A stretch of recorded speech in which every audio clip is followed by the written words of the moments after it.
Hi friends, first అయితే reel చూడండి, తర్వాత దీనికి వచ్చిన ఫన్నీ కామెంట్స్ చదువుదాం. మంచి బొప్పాయి పళ్ళు, మంచి మామిడి పళ్ళు, మంచి నారింజ పళ్ళు, మంచి బొప్పాయి పళ్ళు. అన్ని పళ్ళ మీద ప్రతి ఒక్కరి చేతులు పడాలని కోరుకుంటున్నా.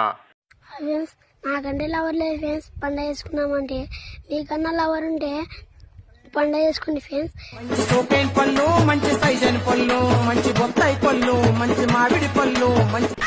అది బొంబాయి పళ్ళు, దాని అమ్మ పళ్ళు కాదురా బాబు, కొబ్బరి బొండాలు. అలాగా, ఎంత శుభవార్త చెప్పావు బాబు. ఉండు, నీకు కలర్ సోడా కొట్టిస్తాను. సోపైన పళ్ళు, మంచి సైజైన పళ్ళు. అన్ని రుచులు చూడాలని ఉంది. ఎవర్రా మీరంతా? గిరా గిరా తిప్పినాడు కళ్ళు, మీరు పట్టుకుంటే తగిలినాయి పళ్ళు. పళ్ళు no no no no no, పెద్ద పెద్ద బొండాలు. ఎందుకు పుడతారో కూడా తెలియదండి మనుషులు కొంతమంది. మామా సబ్స్క్రైబ్ కొట్టచ్చు కదా.